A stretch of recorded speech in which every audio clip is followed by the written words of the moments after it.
Fátar overfád tí cur Ghaeltacht na tróna, Tá anna áthas ar in Darach ó Murchú a bheith an solin na nacht don Ghaeltacht Faoi Bhláth.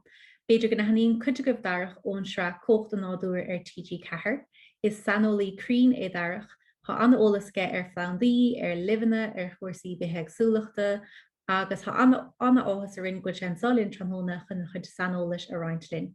Mar sin gan na hiile muile Darach ó Murchú. Nis dúirt Christine sungur sanoli mé kam beidir I cheartú an sungur sais óli mé agus tá tahí os chumach gom chur Crainn ach ní ar an gwm ag an level sanoli go fóil. So mach mé mona mím an bhú ceistin ar fád ragart agus mona mín na mion rudí anna heicnú ar ólas a gom. Stocha an Ghaeltacht gom le Crainn hosnig sé well, ó séliach mé mar sin tuguch anam crown dom. Agus stocha sé aisteach mar hála sé sin gwil simach spéise gom in ábhar Crainn in ish agus derandína go dorlíonn sé sin do riana gwil anam filethe có. So cá mé adháil déimlíon ó hin ní raibh an irtinálais gom an éair ar Crainn. Ní aus fiúháin an an mór chuide a ahant.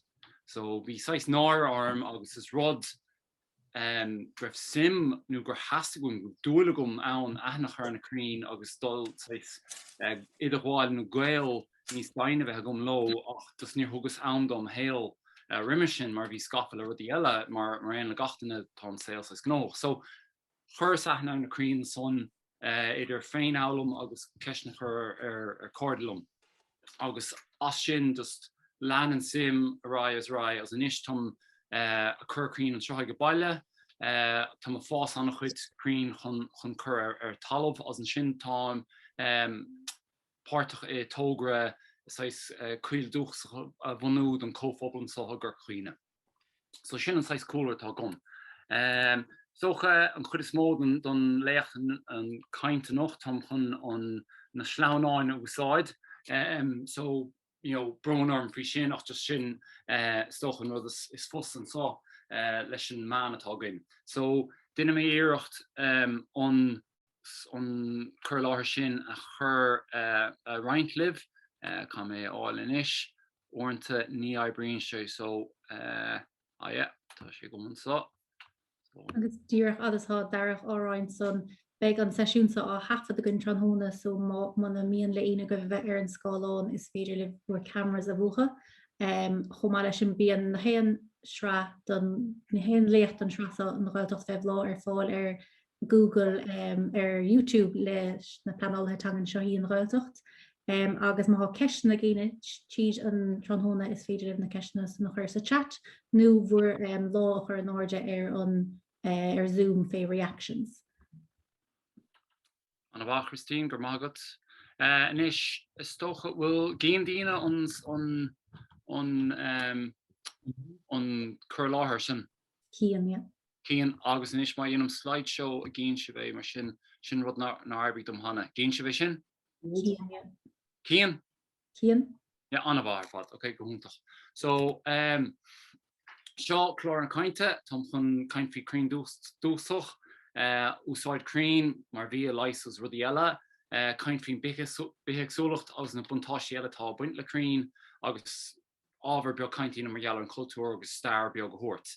So seo just port an na dhearad don caint, an port is smó ná an dar port agus sin é tá chun míúdibh conas Crainn a chur ó síl, iad ás ó síl agus lena mé ra le cúpla ábhar eile tá buintach le sin an os móna eile an núnad iad a chur ó síl. Go gcinráilta cadíonn tú lo nuair tá siad an síl fást go agus tá crown beag go cadíonn le sin cá háitlein a chur cadíonn arán atá go.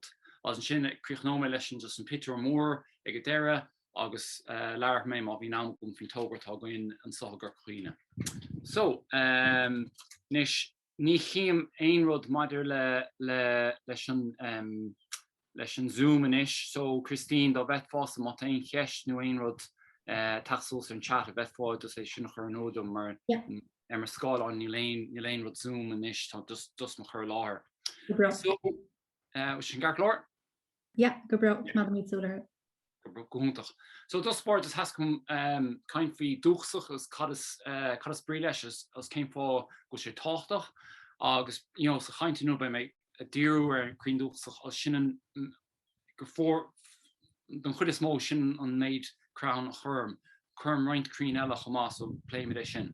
So Dhúchasacha ó heh Crainn de agus ó heh plandi de man sé sin cilín sé sin na Crainn a bhí an sá in éan riimiis heachtain daoine.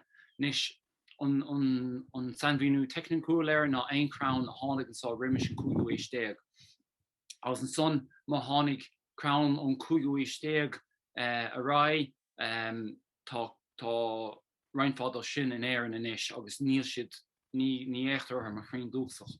Agus is tócha an fáil Crainn Dhúchasacha táchtach ná gur rihann siad leis an éráid atá goin seo, leis an eicólíocht atá goin seo, agus tá gael gwyl anna síocht a buint leis, go gael ag na Crainn sin leis an núr an sohan éireann.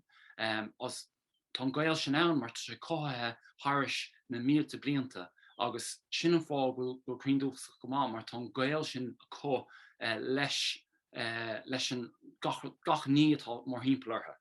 As socha Crainn nach bhfuil Dhúchasacha beidir go gurn siad staach ar an chormaíocht sin nó beidir go mín siad ró forleathan go mín buntáiste có nó beidir nach bhfuil siad chomá mar hampla an sycamore bín dína cá mús go mór sin tuisc nach dogan sin ar sin takeíocht an éagsúlacht áitiúil chomór sin Crainn eile Dhúchasacha.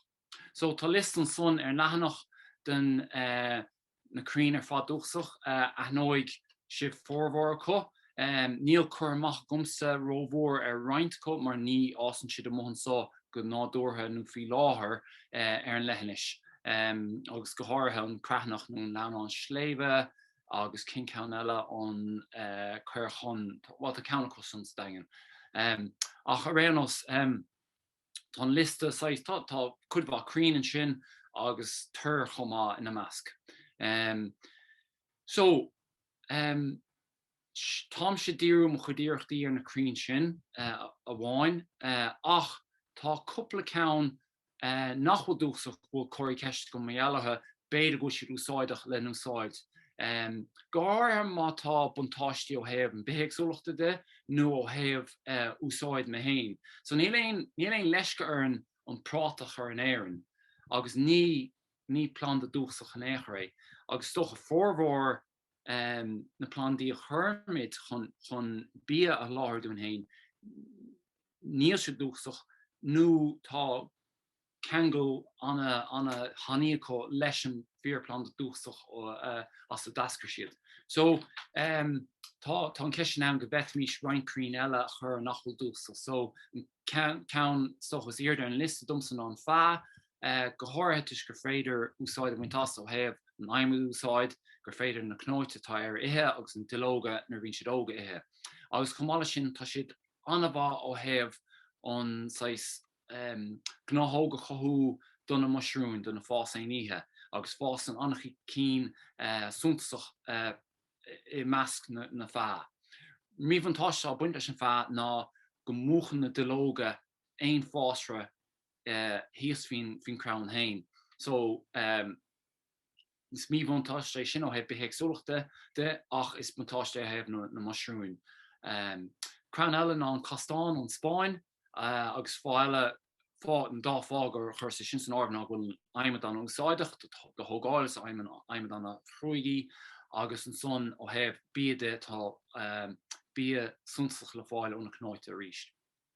An sin an sicméir sin ceann annach chun spóideach ar fad, mar fechan annach go daine ar mar fial nó fechan siad ar mar go sé focail oscail mar mé darúd ar invasive nach go gurn sé staach ar rudí eiles go mín sé go nghlachann sé seill ar halamh Harris plan diele.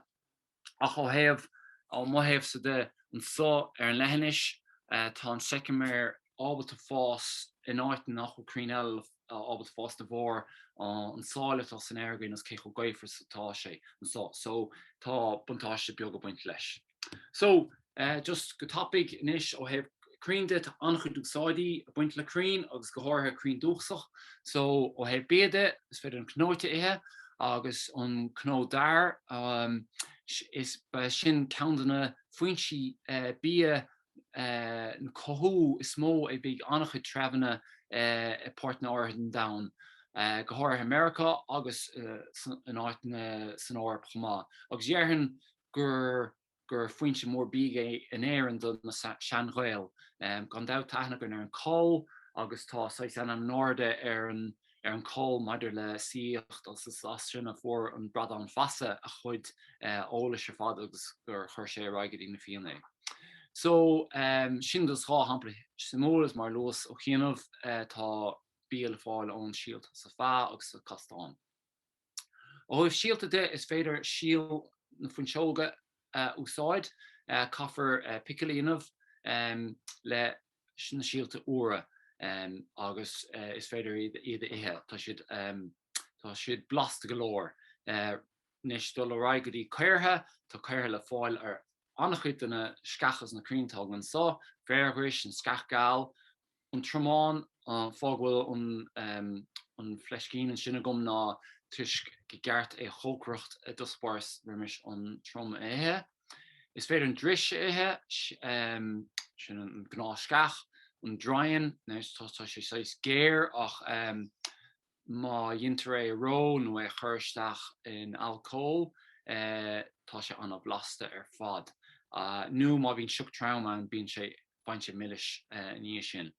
An fiúil rí sé géir ach tá sé anúsáideach chun chuirsteach a subanna nó glóthach in éanacht lena chuirthe eile sin an fearghris an mugar rós an fearghris go háirthe an scachgáil chomá. An chuirthain tinte sin an dheas le fiol dóir fiol fiáin nó fia nó garraíodóireachta. An uair is féidir an fiol atá timpeall ar an síal ihe ach ní féidir an síal haine ihe beidir go bhaith fá básta níos fá an síal so caafar bheannach cuairmach leis an uair. An caithne tá sé just dochreita das ach ní cheart ach ceanháin ihe an an lei.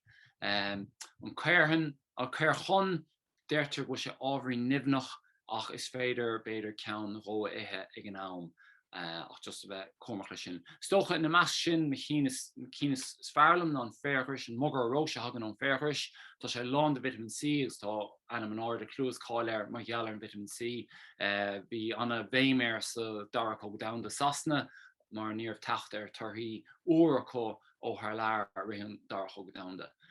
Fí úl sprála mé sin tuisc go sé chóáide chun carú leis an sóbhgramú agus stocha is bralam an tromán mat a leisaige na slideán dris tá sé choéis go taachtar. So fóca mé mar sin lei. Bronam fon typó sin an dilóg is féidir an dilóg an scachgáil éthe agus an dris nar bhíonn siad óg agus mar is féidir an dilóg an fá óg éthe chomá. As an son ó heh bláhanna déta an na cháil agus clú agus aithnar daine ar an tromán chun an cordial an ducht sin dhéanamh beidh siad a tacht chuoin is socha dro déir na mísa só. As an son an atan blátá ar fáil fiú láthair is féidir sinnéthe agus féidir annachchuid rudí éagsúil dhéanamh lo is féidir fian dhéanamh is féidir cordial dhéanamh is féidir blastachar an dachar ar milseog as mar sin de. Is féidir blá an drain ihe ach a rís se ábhrí nimhnach so ní féidir ach ceann ihe. Nis dul raig gurí leis tá túfás mé leis le fáil ó Crainn chomá idir just méid atá ráite gom an bí sin an brí fáine ihe agus chomála sin tá rudí filet le fáil go háirthe an scachgáil aber tá leis an sin do chrí ach caafar be cuairmach mátá tú ar tógan leiscrí ní féidir an dá rud a bhasca gan am céanna so caafar bheith cormach méall sin.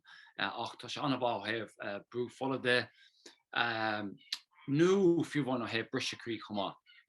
Agus tá cóchtaí difriúla ag annach chud na cuirtha sin maidir le fréomhmhíris agus tá sé sráthúil san am seo. Go háir an trámáin os an dris an gnáis gach tá cóchtaí fréomhmhíris acu son.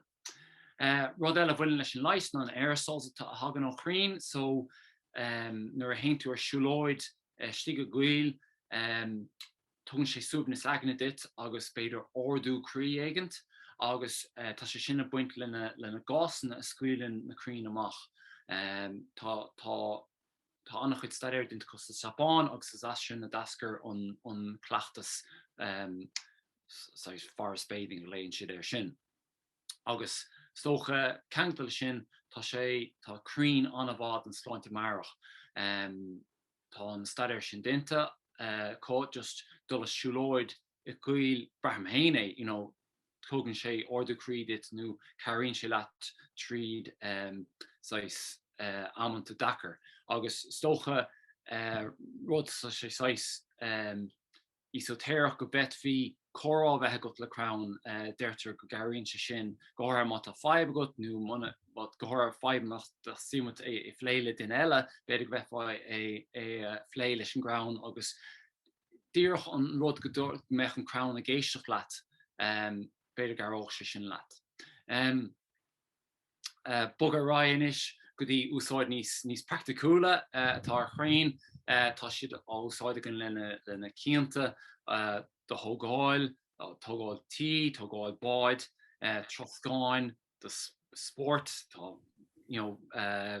ladóg, amáníocht, sciáil, duine sean skis as aimimid, tá an liste chomhfada san. Orda sí ceol, ní gádal níos fidan an fiddle, guitar, orda sí ibre, láh de aon orda ibre duine as aimimidíd, tinne gan dat tugann siad tastúin trí ró, guléidí cisne, tá siad tá réimse mór guléidí cisne le fáil aimimid. Bímir na an saoil seo fa tamil anna ada gan éon úsáid ar guléidí mitú agus mar sin de agus former annach chud úsáid as aimimid maidir le guléidí timpplantí is guléidí cisne. Tá maisiú le fáil an Crainn is féidir lethar úsáid ag úsáid curt ón Crainn is féidir lethar dhéanamh. Bíonn cóchtaí dríochta ag Crainn, tá sprí buint le Crainn, tá stocha gachtain atá sa nocht ag puint éigent an saoil rinne sibh drapa ar Crainn. Agus ní tá annach chud éile nach drapa tá buint le sprí agus Crainn. Is féidir cisáníon a bhas Crainn, is féidir téad rópaí, is féidir Crainn úsáid chun ceiliúra agus stócha go sin an háach ó heh das náthí agus ceiliúra agus ahantína bhar an sé seoir. Agus mar luas níos luithe beidir go dtugann siad colóda a roiintíine, so tá anna úsáid buint le níos chuin céad. Roigen céad slán an eile, níos se. Tá na Crainn nó ólas a Crainn nó tairtí de Crainn fitte fut in our nósna ar bealidis smitach solaíocht, tá an abritar ómán, tá luirte Crainn go mór sa léthe na brethúna agus gur cosanta agus greibh sa slucht ann maidir le na Crainn. Thug Crainn fosca dus na Gael agus iad tríd na gaol na Sasnig, agus beidir bin can fáil duine scrisa roiint duna cuiite. A chudulrá le go dtíon caiint faoin scris, tá cultúr anna bhór sa tíir seo scrisaí na bhar Green agus ar chud fáilscach na fáilscach tá timppla an tír ar fad. Agus chuir annach chud daoine mláin ar an Sasnig ach capan sé hain duineach annach chud demáiste riimiis hecht na Sasnach, cinnte chur na Sasnigan deire ar omláin leis na phrísí mór a bhí goin ach ceapan hain go rinne na hhéirnig hain anchud na máistí rimaston agus tá méid de máistin gon ó hin Tá sé dochrete an míúsáid tá dint gon leis an frís trí policy an ólach ra gar hermach dunneh cinní ar bhúnach míochta ní chunar lasa.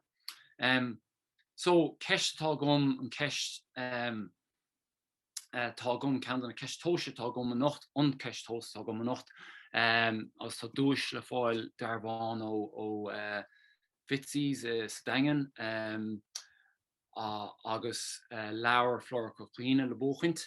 Inis an méid Crainn a bhí an éireann nar tháinig na céad daoine go héireann, deirt gur túram is beidir hochta go nócha fin géad de clúdach Crainn a bhí ann an éireann.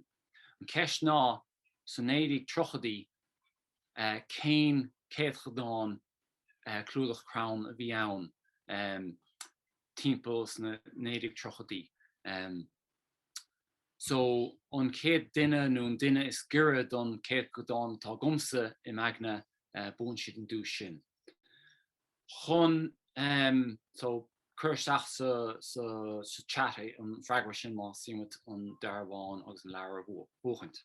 Aniu chun sais tuairmthirtibh tá tuairmas trí fin géad de Crainn Dhúchasacha a fás in éireann. Tá clúdach trí fin géad ann. Tá tuairmas beidir dóigh fin géad ar an omláin, so sin scráil bhfuil tuairmas 9 fin géad de Crainn nachhfuil Dhúchasacha as sin sais Crainn spruis agus peine nachhfuil Dhúchasacha. So leis sin níl cultúr ceartgan an soch an éireann as caithfar sin a abhanú. Tá cultúr láide go fós a sasna, tá seantaí có bheith banistú Crainn, a bheith gobar le Crainn, a bheith mreachtant I farísí, cónaí farísí agus a cónaí le Crainn. So sin ra mé raig dí an príomhfort an caiinstá agus sin fás Crainn, so tá ní slú nach fethe námad ní beidir carúch ligum chun dul trí seo, so ní ceapan náróid glomach duine méid tréíocht gan dul ró hapig.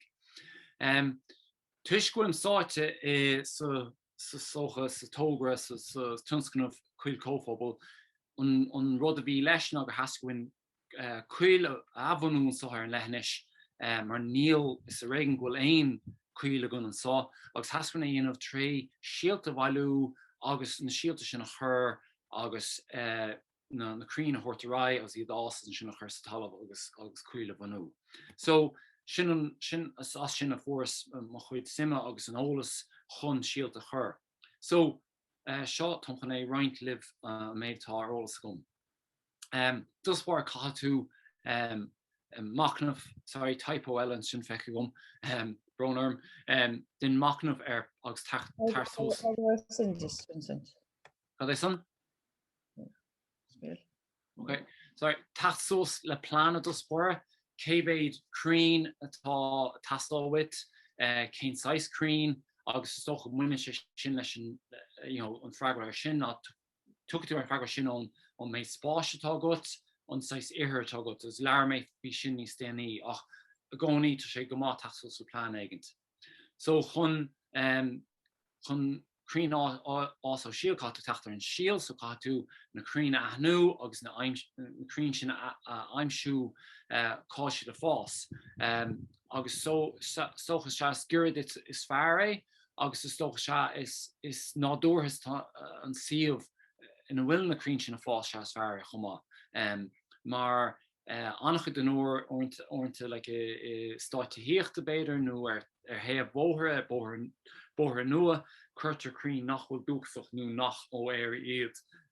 Fiúháin más spéisiís Dhúchasacha beidir go úsáidtear síl ó thar leabhar nó Crainn beag ó thar leabhar. So tá sin níos fearr as dul go áit is bíán nó áit mílachfar go Crainn a fás am. Catú an síl a bhailú ag an am ceart an mbliain. Don bhórbhór de ná sa fór sin agus ceart na síalta bhailú nar tá siad abig. Tá cúpla eisceach an sin agus ra mé san nun sonraí níos déanaí. Le cnáirte go háirtha dar agus call ná baillig an céad titim knóirte, mar is minic nach bhfuil siad go maith. Agus an sin le call is fearr an síl a bhailú, an knó bhailú agus ar an ground, mar tucaigh lochaigh nó anamh beaga eile ar an síl sin sa dochadil sa air. So is tócha beidir an mach ní de bailú beidir ná tréisí gaothe go míon an chuid cóir ar an dalamh le bailú má bhíonn tú mochar maidin. Rud eile tuairt le ardthóirt ar ná dul bailú ar lá tírim mar tá sin níos fearr a thabh an síalach ar bhd. Pointe cearr ná duine próiseáil ar an síal nó ar an céir nó péradé má scá. Nis tá rágat ag brethir an ground agus ar an síal chur an amdíireach nó sraithnig agus chur na stéine is míóméid sin gan tamlín. So míóméid na rudí seo cén próiseáil atá déanamh chuna siad a chur agus má scá sraithnú a dhéanamh agus cad is bríle sin. So próiseáil.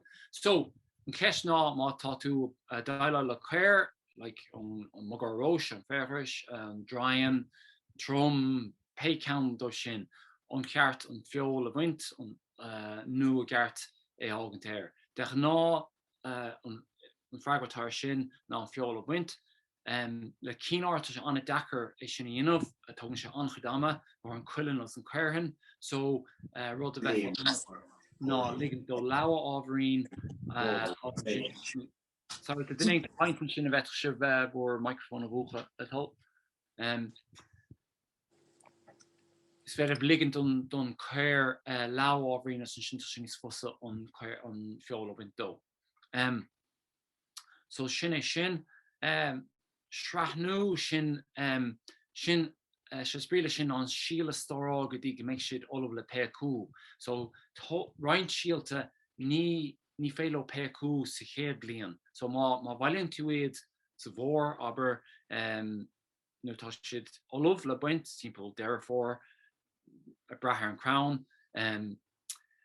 Beidir go bhfuil sais gléas síal sin gurig muil ar an pécú, so ní thóca sé go gceann bliain go le. So nó 2 bliain nó 3 bliain. So caiimiid teachtar bailach na sinna bhí níos an taobhí agus níos rialta agus beidir é bhostú sósaí, so sin tá gceiste sraithnú. Agus mar dúirs bíonn tréimhse sónach ag síalta ortha. So cad dhéanann tú ná duine tú meascán Marine, sorry, typo Ellenson, Marine agus gaiinmh chuige de réit tuirte nach ar máchan, duine sin a bhasca mocéad.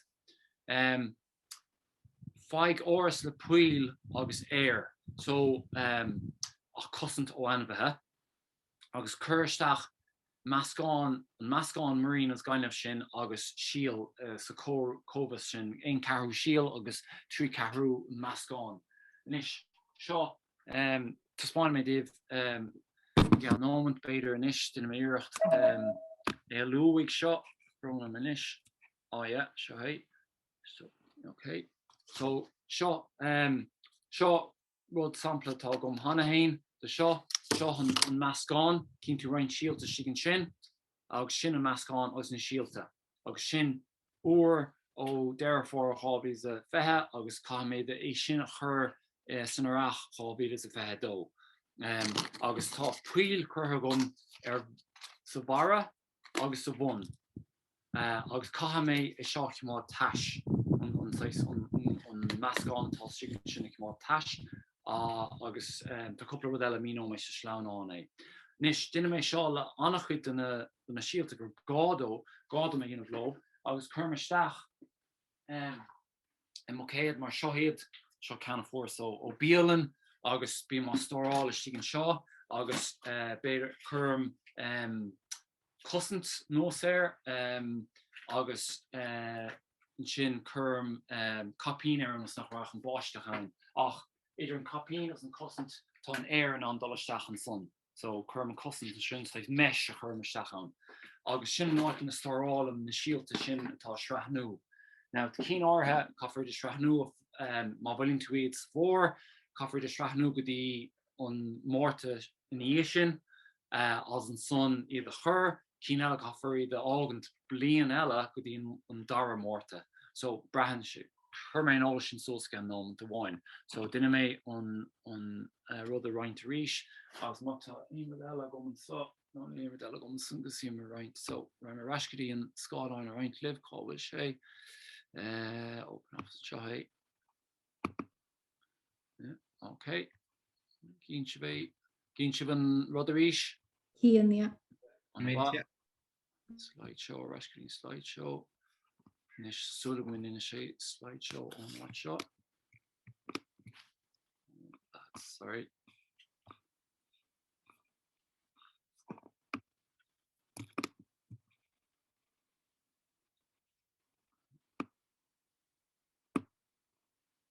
Yeah. Okay. So cumad an busca sin mo fin air ach fi sá nálig dubh trimúach. Féchar hún is ríis beidir gach couple mí chun daineh don nach chu si de PQ. So má tá sé tosna PQ chur an am díirech iad. Now, rá eile lena brethir an síalta is féidir stóráil tíirmíonmh ar na síalta. Now, roiint ortha catú an sraithnú seo dhéanamh, roiint eile is féidir de stóráil so trimig iad, cumad mála, pápéir iad nó mála heisin. Yeah, so seo is leathanach a míú cén cín a cheat chur an am díirech, cén cín a cheatad a staráil, sais a mála pápéir nó heisin, agus iad chur sa chéad airech a ní, nó an staráil is chur sa dara airech, nó sraithnú a dhéanamh bhartha sa meascán gainmh as marín sin agus iad chur an airech dá gcionn nó an dara airech. So tá sin ar fad léirehan son sa chápéis sin. Nis is an dar ach go háirithe is féidir iad a chur an am díirech ach tá buil an go dúchaigh anbethe beaga ortha. So tá rá agat chur is rud go cosantéir agus spána me sin gan tamlín chuna sé cad dhéanamse. Nu is féileh sais staráil dhéanamh le dar trimín siad amach go tapig agus dinter demáist an síal, so tá sé níos fearr de dair chur an am díirech. Ceann mór bhfuil ahananta chomán an col agus duanam sraithnú ar sin agus socham mailíam ábhar mór col sa chuirmisteach a bucéad mór iad leis an meascán agus an sin iad a chur sa chéad arach. So tá sin sais achromar a tapig an son ar cad le duineh le cén síal. So sé sais tá annach chuid i gceist leis so ní félim dul tríd ar fád anis ach tá sin just léirú ar na rudí difriúla chatú dhéanamh níos. So nuair tá sé an am an síal a chur trí má sé gfuil an síal a chur an am díirech nó má tá an tréimhse sraithnú dénta agat agus tá sé an am chur. Cá cheart an síal a chur. Breathan sé sin ar an spéchas agus na cúnstí. So mar hampla minic úsáid an tráidir síalta má spéchas Austin go mála, mar an sin is fé má thugann sé bliain nó ról fás go dtí an tuirt go tasíime é astrú, má chuintéis sin na labig tá buil an go bhásig annach chud fialta san Adlins catú annach chud airthirtos. Sin an fá go gurméid i tráidirí. Tá fá go le go gur an roiint síalta potí nó a cartá an baine, sin spéchas nach mailó a bheith astrathe. So caithe tú an ihir chimá timppla ar fad. Nis an rud é nastíocht síalta chur i botí rómhór mar an sin muna airíonn leis an síalrú is bhásta spáis agus ama agus muirín é sin. So chur fá botí beaga iad. An fá go gurthain síalta i busca nó cráta ó minic úsáid an busca éisc tá anna heachtagan sá a marchant cos cósta ar busci éisc tagann siad isteach leis an tíre go minic agus orintanta bíonn siad briste so críimiad suas chun iad a chur rocht chun síalt a chur. Minic chuirméid san busci sin tuis bhfuil cosint tasáil sa sáinna mé sin dibh a gceann tamlín. Tá ceistan ó Rebecca an bhíocht hí sraith nua a bhrú le síl a chur san aon le marín nó gara beag a dhéanamhartha. Well, ten ceann nó orintanta sa bhailteachta tá gceis is a símatí a chur seas a rótóir. Mar tá símat clás éimeart ar an síl chun go gapan an síl go sé mithí trí gíre eile. So dinn tú sreathnú ar ag an gnáteocht as an sin chun tú seach sa rótóir é a bheith míosa as an sin tónta macharí sé as an sin chun sin le capan an síl an sin bhfuil gíre nó chó chur faoige as an son beag sin an chur a ríis. An ten ceann ghfuil fis go mar gurn tú tas leis ná atan agus sin tuis leis an atan tagann an síl ar timpeall mí meitheamh aber agus an bailach go sin an atan galda is ní an atan Ghaelach an atan galda tagann an síl ar mí meitheamh an atan Ghaelach tagann sé stocha mí deire for agus caithfidh os glíonn an clúdach atá an síl sé nó pís os glíonn sé sin na tas na gréine. So sin an tin síl gláithna go mbeir go fá tas chuir leis agus minic just rihann tú isce flochaí caris as an son duine tú an job an son. Bhaghaíonn sé sin an ceist. Súla mé agus deir sí gur bean rótóir a bhí geisteige so is dul an go bhraíonn gur mágad. Yeah, okay. So slabig churfá síalta slabig más spéchas atá as an go topic sa chéad blian mar beidir go bos siad rómhór cinnte chuna bheith sa puta sin más má gur fád puta beagganú tráidir síalta é bheith sé fás rómhór as bheith chuirt astrú ina bheith rimeis tacht an cé gír eile. Agus sin like ní maith ri go minic ag chuirteach ar cuidbhah Crainn i lár an téasúr fáis fear rion hir ach mátá sé bota is féidir sin ína. Rénos, tá ceist an cí cho dainasí chuirfáin síl tá rud fi lethe buint le gach síl. Agus an sin gart é agan sa scáin nó agan lán solis agus céinsáis ara thugann dó generálta catú iad a chimádtais nuair tá síl chugat agus tá tú fnachganín si peú catú an rud a chimádtais. So seo tábla mór le annachadólis madidir le an chur na síl. Seo tréis an sreathnúí inmh más sin an rudtá a gceist. So má hampla le be caithfidh barlam sé chur tráidir síl oscailte as tá spáinna mé sin dibh. Stocha an cóil i busca éisc nó i labig ach catú é chosint ó anmhaithe as leis an cóil is féidir tríalíonmh lena síalta bhuiil siad a snámh ar isce mátá siad a snámh ní héon bhachas lo má hitann si go bon go tónpuil tá siad go maith. Ach ní álaigh atá le gach síl mar ceapan an fearnóg tá taithíige bheith fásnach le isce agus tá sóch bhuaig go mbeadh na síalta snámh chun go raibh siad snámh go dtí láthair éigin teile agus go gcuirfh Crainn nua futhú haon son. So níl rial ann de gachradach just seo a chumra annachadólis ar na rudí difriúla maidir le an síl a chur. Stocha na cínas fusa ná dar agus cóil airíonn nó go bra fi úl chamá airíonn anna bhil ó son ó thaobh síalrú ó thaobh an peacú an síal a fás.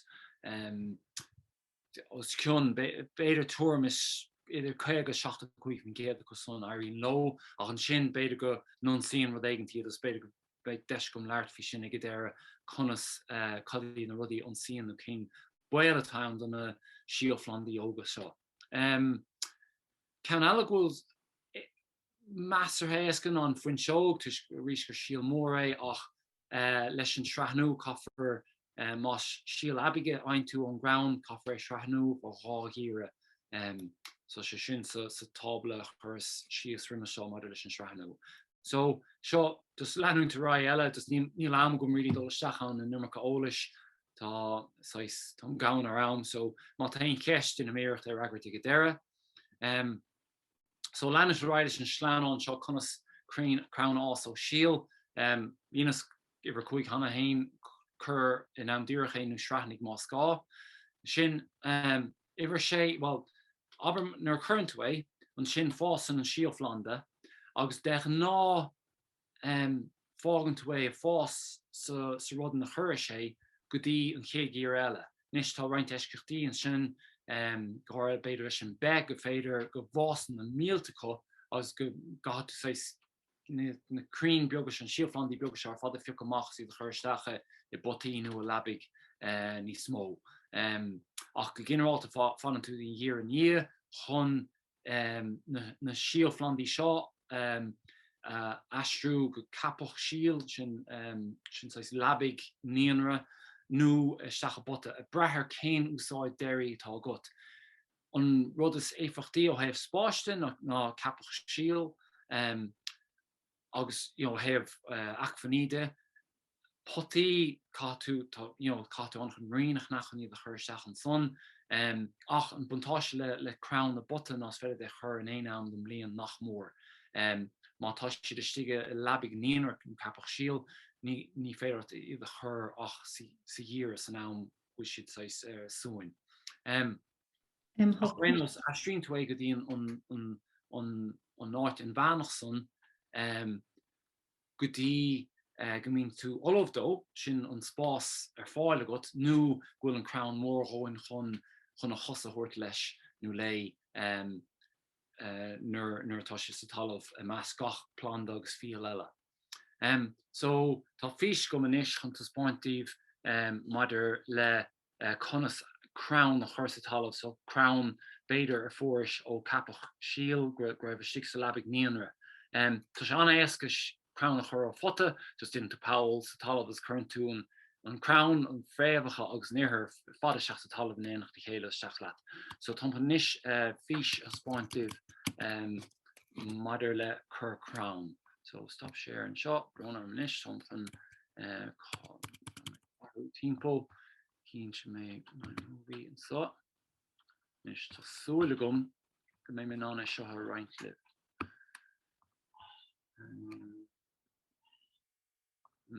Aha, yeah.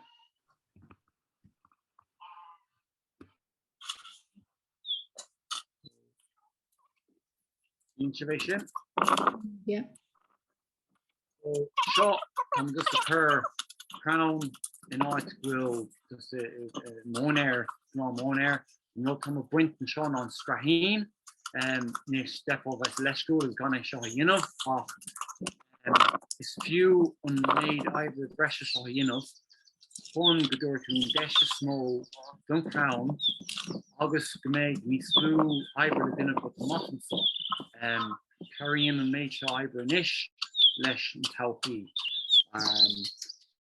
so not to the sauce of fitter nish now on made a small air winton scarheen on the air and shin ma it's assume a shin to my point going to field tomorrow shot on Crown as in Frev Nochta I was in Lena shin on Lena in a rev chase a labig lean or hanahe so to assume a her the dine of Kiana is the rev shahanas Kim and Lena and I will Kurt says ahu dahar and Gert either an art rev to follow or not or is some Powell and thought how dine of Owen to assume Castile first follow Nish Moscow Moton Frev Vodro board that be a Gara the skater says Gara Frev or so that be a Gara Dalmatian Castile so what the Shukar and Crown shot kinship will Craha on Crown Crainn Son sin daint ó go déan ar fá timp lena fréimhcha fan rúti an háach isce chur ar fán nu a chur sa talamh an sraithín a chahabh taobhsú síos le churáisiir as an sin an ihir a dainganú an háach mar níos sin go brathach an town go me a fréimhcha lósca talamh. Móta síos ar carp chlór as an sin seanna féir nó móta éigent chun isceile as chun bata leis go mé éiscint san áit mé fér fás. Seo bailach bhd níos tapúla inis I gcompar leis an cébailach chun an cébailach timp beidir fúd moment an town seo go bailach anna hasaigh an slósú chur seach sa talamh agus an Crainn a chur seach sa bharna sin. Agus sin é anna hasaigh ar fad ach massam nachhui sé chomá an Crainn mar níl ach sais access a bháin gon na fréimhcha a lí an fun.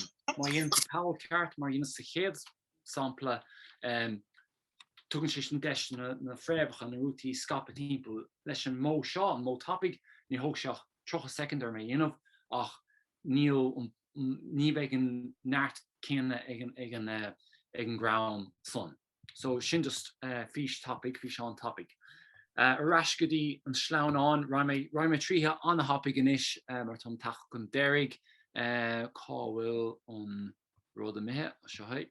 Dúrach agus han tú á bhús an Darach á cestansa ó Lucy ach nílas go beidir go se fragrahan sanna gut leis an bhí seán even san bhfuil éon bhla a gut maidir le tram a chur níor airglumm ach féin scá an bin há gceist aber nó in é nach má leis cloch air dar go bra leis na hen chran dúchasach eile a churas dar chuil be cosán fiú chuch mar chran níre go me Beirut sa hirig. Cén Crainn sin inis? Trom, Trom. Trom, okay, yeah. So aber inis fechmar manótaí inis agus tá sé in áit ever na?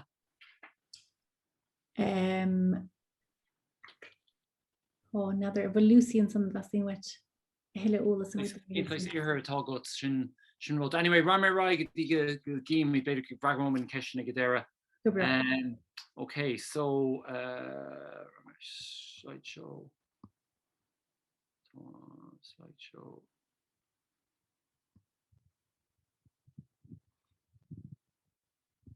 Okay, yeah, just ramé. So a nu dolphin on doig sin ar fad tá right le Ryan Crainn is féidir iad a chur a gúsáid mó an eile. So gar haon ná nuair chearan tú craobh óg ón ground agus é cheara sa talamh. Now go hunú le sa dhéirí tú é seo agus aibríonn sé anna bhá leis an sail aibríonn sé go má leis an creathanach tá sé ábhar dachar leis an cuileann aibríonn sé leis an tram chomá so beidir go bin rud a bheitach Lucy inmh ná gar hána inmh sa dhéire as just an tuigeann an craobh óg sin chur seach sa talamh. Deich ná leis an sail má thóg gar thóg beidir fethe orlach ar dinamíocht ar líad lada sin do bheitfáil ar líad trig chur seach sa talamh agus beidir sé hocht orlach a bheith go bh machcham dal sin an rud is idéalaach ní an tamar fá go bheith féidir an bhfuil ihir cho dain sin agat nó bhfuil go féidir é chur seach sa talamh chomháta sin na clochas gach mar sin ach sin an rud idéalach. So sin just craobh óg a gheard an Crainn gar clíhánach dhéanamh as an craobh óg a raimú seach sa talamh agus tá sail just do chreite aige sin. Buinán is féidir sin inmh aibríonn sé sin a cuileann fearhuis dris min air so buinán chu a gceiste sin má thógann tú craobh ó Crainn agus é a luba síos i dro na talún agus é ramú síos an talamh le cloch as an sin súil go dúchaigh fréimhcha amachchas an craobh óg sin an craobh sin atá an páirt atá bula na talún as an sin fása sé a cabhain nua an son as an sin garantus an nascid de ré an ceanó sin as an crown as a bhór as a raibh an craibh síne as an son dintuéis sin a hochiltamach an sin an dalamh na rin sé mórgóin as an sin current an crown mar crown éonrach a ríis. Is féidir astrúáil an talamh ó mahan so sin curran Crainn áirithe go háirithe Crainn don clown silín agus an drain agus an fréimhre sin curran siad maháin amach so sin sais rudí ógad ó hain as an stoc fréimhacha hain. So just is sais tá sé cinál os banán ach is bailach de friúla ach is féidir sin a hochiltamach is é chur tá hain.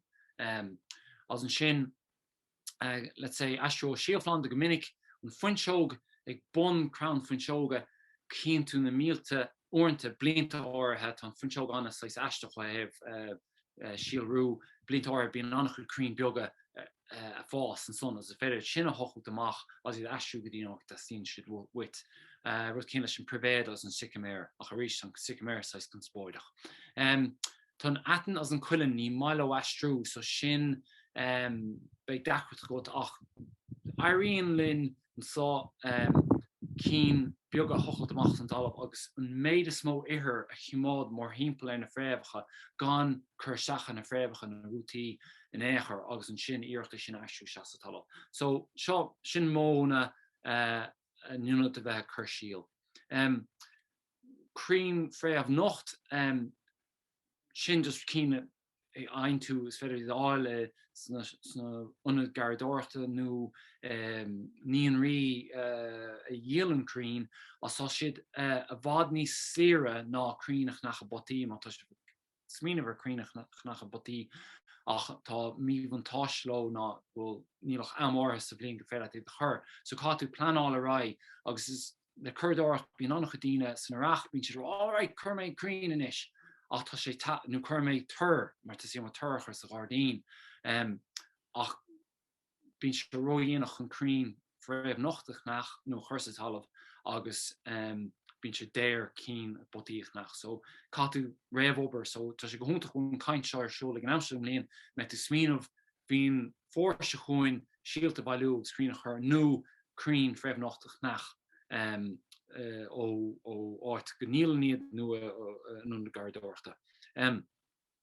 Nálig den a fréimh trimúach nar bhín tú gobar lei lo go háir má bhín tú á gur a chur beidir 10 fethead chuig ceann ar lá tuirm go gaid tuirm fág si sa mála iad go dtí go méid tú olamh le chur nóman déanach chur sa talamh.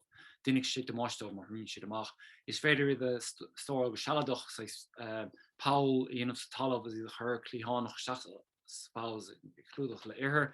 Is féidir iad stór fadtharmach go dtíon ggéir chuin ní sé seo go húntaach ach mana bhfuil má fór sin nimar go cogs mana bhfuil éonáit le cut le chur is féidir sin íanamh raim mar raig go topic mar tam rihamachchas am. Seo just rud benúsach ó heh cénsáis legan amach íon fá cénsáis spás iad a Crainn.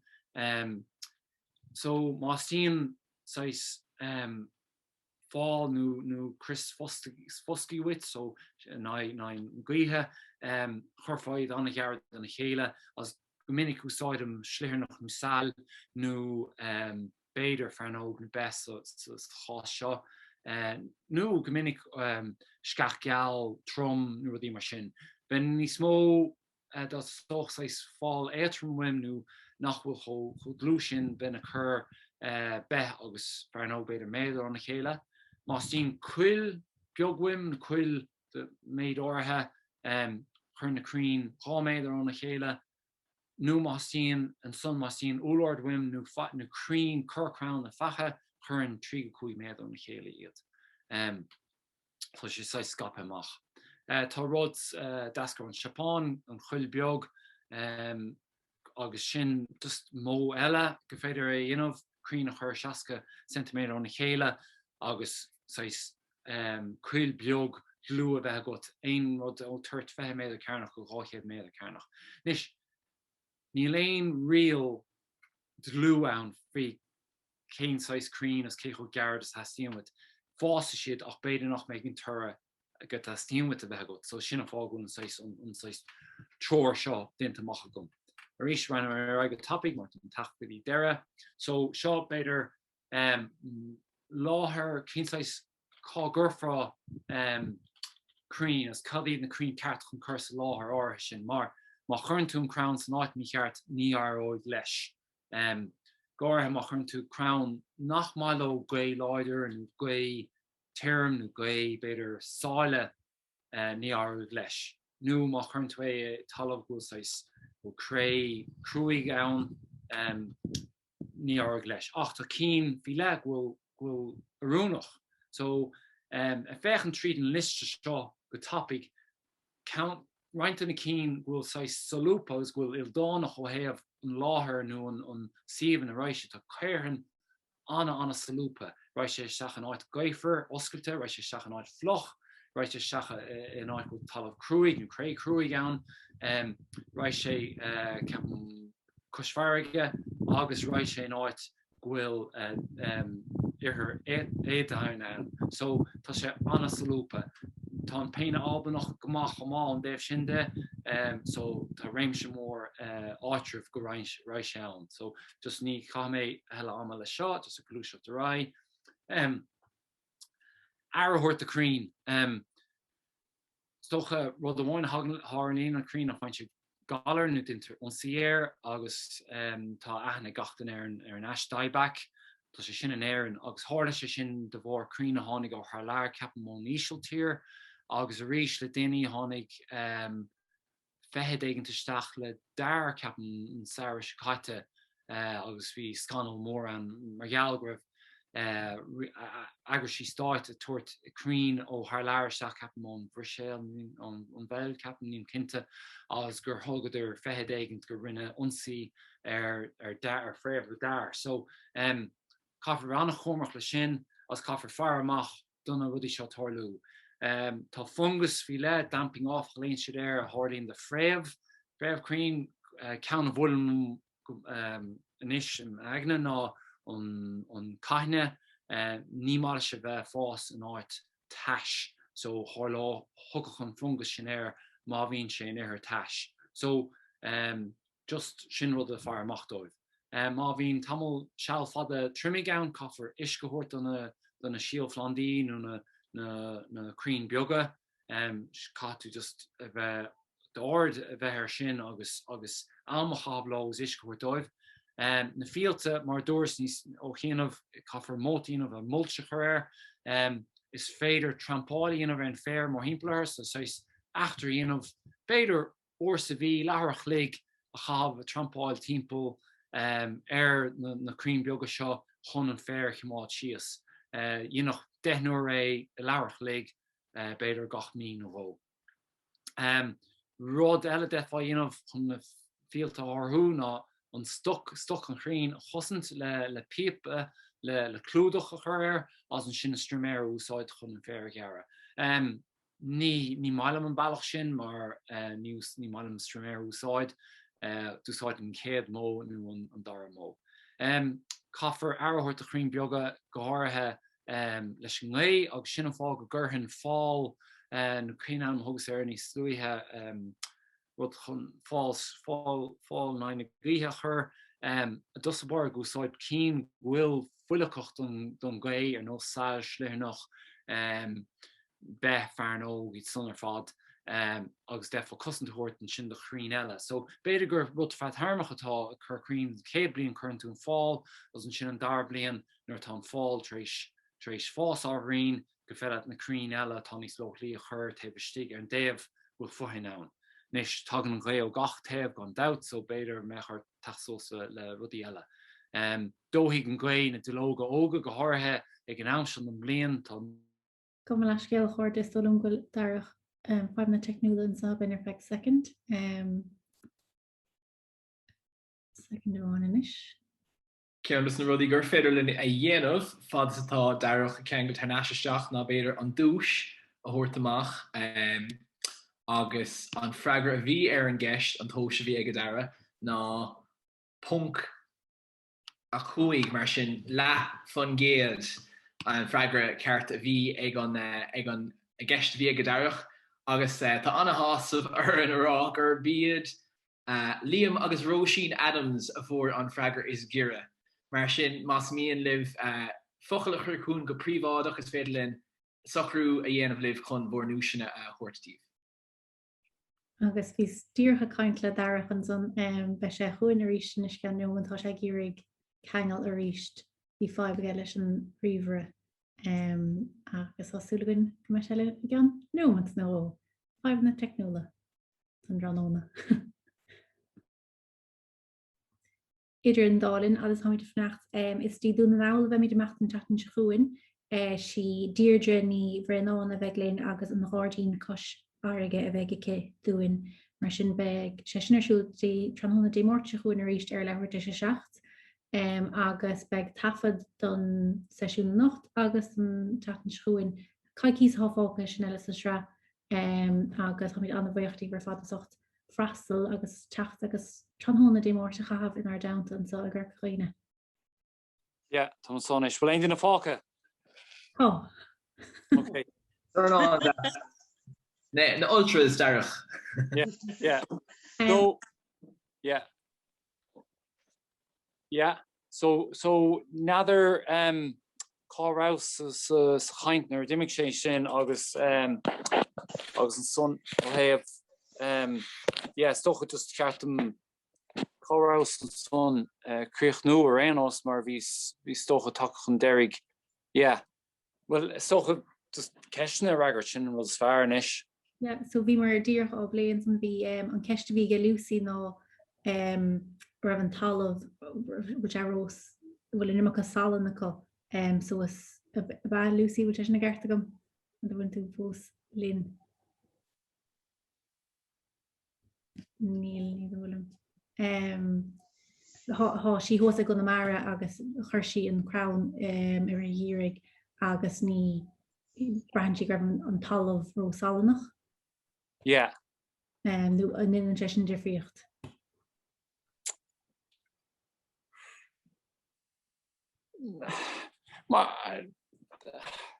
Look, tá sé a fásan son nó chuoin magnetérig Sean trauma tá sé cain fi trom. Yeah. So tá sé a fásan áid sais fo hinúil ach tá an éirt an sálas an áit na sin le aonáid heile an éireann so ní dhearhan gur nadidir an sáile tá an gceist an son le cécho gardan don feargus tá tú. Níl sin so go fóilní bhfuilm agus ní freigar na ceiste na gom san níos gom ceanát go dtíortha go mar á sí. So beidir rud ag an teile gceist sin na Crainn sí gan. She gamas go mara. So Thomas yeah, mar Doris Hain tá si so binne so. Doch gunne an lehenne seo an áitna go bhhain annach chud sáile, bhfuil annach chud sáile an ach sin ráite tá siad náid tá fuhinna có. Tá beidir fáil nó scacha eile a tuairt cosint dóibh. So ní féad lo bheith lo hain, seaamh an son a mohan na gaothe, mar tuair for bascadóibh was dófar na dilóga. Bina méid a féile marrá mar faoin trom. Ra bhíon ceiste an san na gaine an dír pe bíochan na ceiste na tháinig stechuin an son. Na híine anna hásta gur maithagus a garach go leor ólas roiinte go an son linn. Ceistan so anna ní bhrín cin cad an slí is fearr fos go athúirt do Crainn. Fos go athúirt do Crainn. Fosca, so I mean mar dúirs an fáil chuirsíos duspóir, so tá dul siúil in éis is bháin dit sais ná a gén sibh an seo tá chud sais fáster gun in seo agus seo sais níon ar Crainnach tá gom agus seo áit bhfuil ná a gén sibh sin tá sail curtha gom chun tá trí sraith sáil chugam hindó trí chun cosantaúirta bhfuil taobh dó. So sin darlum an bailachas fearchan a dhéanamh níos tá annachhuid sais rudí eile go bheitfóáid nunad sáil an privéad mar dúras tá fearnó go maith agus an sin mana mar óigéin na méid det bhí las a bhaint as Crainn ásan nach bhfuil dúchasach ach bhfuil go maithas éigeanta buint leo. Aber fásan rudí ar nós an fusion seo go maith agus tá maithas leis mar tugann sé bathúd na bacha ach ar an déad an scéil múchann sé gach rud eile, so ní maiile mé ach má scáil úsáide chun cosantaúirt dit. Det fi sinnín of man naibrín na rudí eile, man naibrín snéirnach nún sáil, nún fearnóg, nún bé, nún cairhin. Cearcan áibroch sin man inan tuirgilín céad le bheile beidir an privéad úsáid. Mar sé sin má go leor na gcuithinn seo a gine, as buin gaí láidir a gine. So, as an son gan out is féidir post úsáid agus banda Robert a cheangal leis an Crainn, so sin dus gnáród fela duinmh. A churn se steach couple lína ná an áit anna scéirdúil ar fad churn 5 lína de fáil isteach.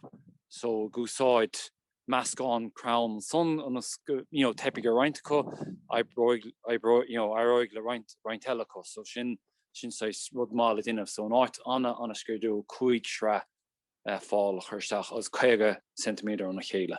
Glú annach glú ar fad chun cosantaúirta donna Crainn. Yes, gur míle maith agat. Na bhfuil aon cheiste géine eile. Tá fáilte roimh leis na ceistena chur scóird ní gáid chuir sa chatpíní ar an dí féin. As má táid fnacht le ceist eile tacht, just seo ná a gcéint sin sohé seo sa sampla den na rudí bhís caint fuha síalta chur modúil más hasíimiid, so minic chum Crainn modúil mar airíonn go málo cinn sin socha fásiad. Seo be istigad 6 trádra, níl an trádra róhain mar ní gáim mar fásan si seo anna bheogas anna bhá do spáir an sin plugan tú machid chun tú isteach is tócha labí gníonra nó botí beagam a hasíimiid. Seo sampla de dar churas sa bhór, dus chas isteach an sonnéad as beidir iad clúdathe le 5 centimeter éair nó marín. Meascán marín agus gaiineh atá sá agus mar dúirs an síalach ar 5 centimeter dain as an sin tucha siad. Tuigh roiinte có thar sin gíire, a brethir an gíire bhí gíire sais bog goin am néana, bhí cúpla lá seacha trauma goin i mí fear agus mórta agus a ríis mí Abrán bhí cúpla ihe ach go generalta bhí sé séh golóir mar híire. Seo anis gín se bheith seo sampla de conas cosantaúirt de síal cóil ó na rudí beaga na anmhaithe beaga an nithe agus tá siad fi glas gom gúsáid an mó seo, just churas aimime timppla ar ceandanna buska mar seo. Is féidir a dhéanamh le buska éis chumá chuid a gom an so fáin méid seo níon relatá gom an seo mar chin se bheith sin a ríis Crainn dar có an so other as a ríis a hell an so Quinn seog so gom annach chun seog dar ríis dar eile seog sin foscóid. Another gén se bhí sin ar fád seo. Agus seo sampla eile de sais fáil cosanna glíthe sais sin sais leathas sáil atá chuir gom. Aon cheistena eile.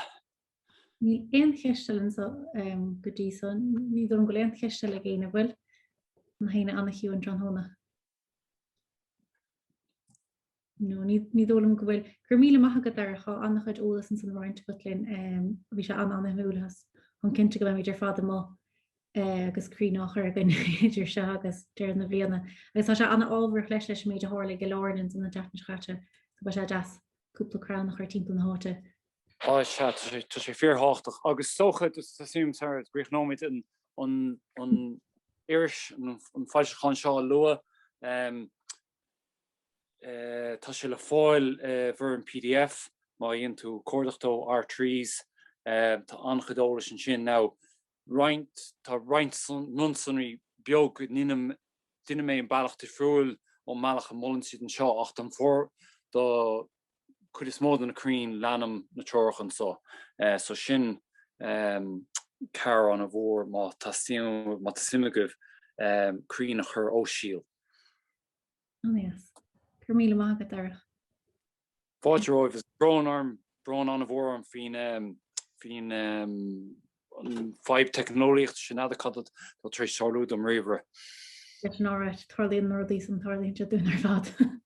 Tá hí gan inisir ha fendrás as blion caite go bhile ar fád ar Zoom. Mar sin beidir scuilimíd leis an tránna gur míle maitha ar fad as 8 freastal nacht agus mar luas níos luthe sóstí dún ná bheith de macht an tatan schuin tródí Murchú ar ríist ar lehairte seach agus díirgení bhreán linn ar an hádaín cos aige. Mar sin gur míle maitha goibh agus íomha. Gur maitha go Darach. Agah.